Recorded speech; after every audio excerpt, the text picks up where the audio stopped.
The Ojibwe people believe that there's another tribe that lives upon the moon. And on the moon, there's a particular woman of middle age who is very beautiful and very wise and respected by the whole tribe.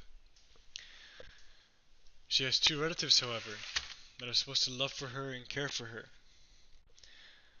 But instead they concoct an evil plan out of their jealousy to get rid of her.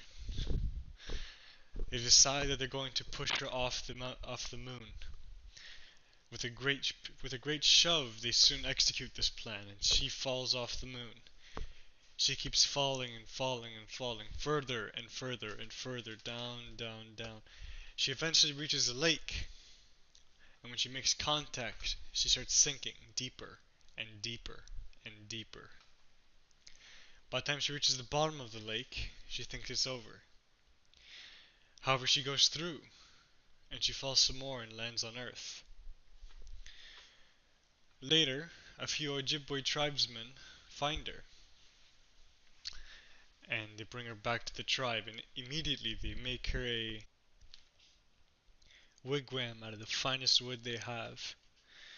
Over time, after spending time with the humans, the Ojibwe tribe, Nokomi gains respect and honor and the highest praise from the tribe and the ones surrounding them.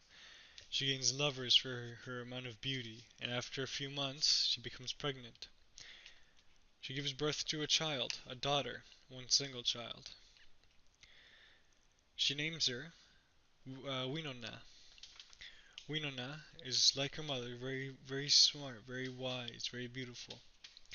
And by the time she has reached her teenage years, Nokomi has received multiple proposals from multiple tribesmen asking if their son can marry her. But Nokomi won't have any of it. She denies them all. She wants to keep Winona with her a little bit longer before she moves on. One day, as Winona is walking through the forest alone, the west wind comes from nowhere. He had been watching Nokomi and her daughter, Winona. So he comes in very fast, no one can do anything. He comes and he swoops Winona from the ground. He brings her over to his home. He locks her up in a shack and he leaves her. For months he doesn't come. He doesn't feed her, he doesn't care for her. And when he does return, he doesn't show her any love.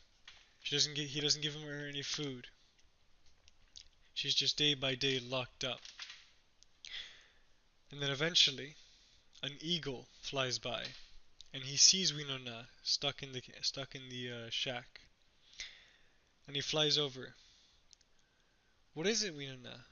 And Winona tells the eagle, tells him the whole thing, the whole story. The eagle hears this, but he's too weak to do anything. He knows that if he tries to break Winona out of the hut himself, he will be killed by the west wind. So he flies. He flies to Nokomi. Nokomi, the mom of Winona. He finally finds her, praying and practicing her magic to save Winona, or to find her. The eagle explains that he has found Winona and that Winona is safe. Not dead, and not in a good condition, but safe nonetheless, in a hut under the grip of the west wind. Nokomi calms down, full of relief, knowing that at least Winona is still alive. She continues praying and practicing her magic. One day, months later, Nokomi is out praying and practicing her magic again in the forest, and she hears footsteps coming through the forest, and she hears her name. Nokomi, Nokomi, Nokomi, getting louder and louder as it approaches. Nokomi realizes that it's Winona. She runs over. Winona falls in her arms. She's very weak and she's about to go into labor. Nokomi brings Winona back to the wigwam, into the tribe, into the village. And very soon after, Winona goes into labor, giving birth to twins. Winona, however, is very tired, very exhausted. She had to walk all the way back to Lake Superior. She gives birth to twins. One of them doesn't make it. The other one, in Nokomi's arms.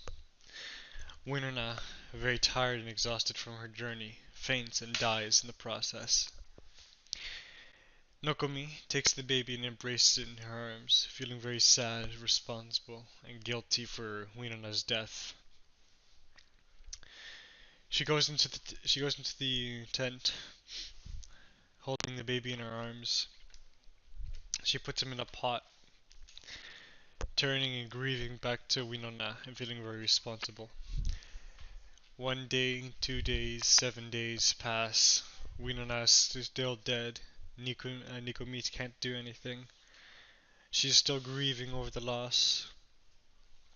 But the baby in the pot, starts getting very hungry, very anxious. It's not getting any attention. And after a bit of crying, Nokomi realizes that she has indeed left the baby unchecked in the pot. And when she turns the pot over suddenly to check on the baby, she finds not the baby, but a small little white rabbit. And she thinks, where's the baby gone? But then she realizes, Manitou has punished. I have not paid attention to Wino now when she had gone. And she starts to think, Manitou has punished me for this. And so she picks up the white rabbit and begins to grieve again. Nanebujo, Nanebujo. And she keeps saying that phrase. My little white rabbit, my little white rabbit. Begins grieving. And then the story goes on that Nanebujo was born that way. But Nanebujo wasn't dead. Nanebujo was just a messenger from Manitou. He was the messenger of decision making for the tribe. Whenever there was a problem, whenever Manitou wanted to teach the tribe something, he used Nanebujo and he showed them the way. So, after listening to the story of the legend of Nanebujo, I did a quick read on specifically what Nanebujo was. And after a bit of looking in summary, was the Legend of Nabujo is just another look on many of the different ways or many of the different legends that the surrounding tribes and the Ojibwe people themselves have undertaken. Now, for the Cree, they have slightly different names, but it's still understandable. But I think in terms of specific culture, that Nanabujo, well, I don't know the culture like the back of my hand for the Ojibwe people. I do know, or I do think that the legend here was supposed to symbolize judgment and grief and responsibility for that matter. And I think it best portrayed it by having their gods Manitou, sorry, and our other protagonists undergo not a journey of any kind, but just an experience that showed them or taught them what it was to be irresponsible, what it was to be in the hand of judgment or being judged, and what grief really was, which was a big takeaway on the end. Um, but besides that, I think that again, for the main purpose of the story was to address responsibility or irresponsibility, go through a bit of judgment, what it feels like to be judged, what it is to judge with the West Wind, and with that kind of fame comes the responsibility, obviously. But I think grief was the biggest thing to take away from it,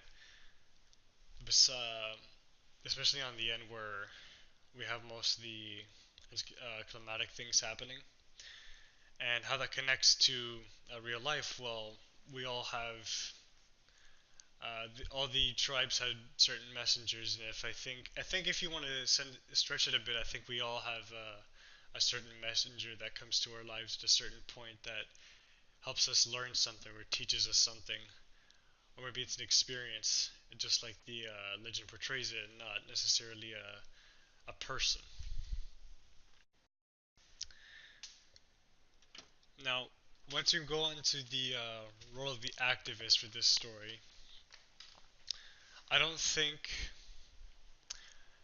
I don't think that this story should not be told, but I don't think it should be portrayed or told in this manner with this kind of storytelling. I think in today's society, most or more effective kind of storytelling have taken on a different kind of face or a different kind of approach to it, a different strategy per se. I mean, for example, if we take comedy, they used to be simple phrases or they used to be stories themselves. Now there should be a structured form, just like stories, where there should be a beginning, end, a middle, a punchline, etc., etc. Now, not to say that this story isn't bad and it shouldn't be told, but it should just not be told in this manner because otherwise the point doesn't get across. I didn't struggle with the story. I just found it a bit hard to define or exactly scope out what the point was, which I think was supposed to be left up to the actual elder when told in small camps like this. It would make it more reasonable for sure, and it'd make it a lot more understandable. But I don't think that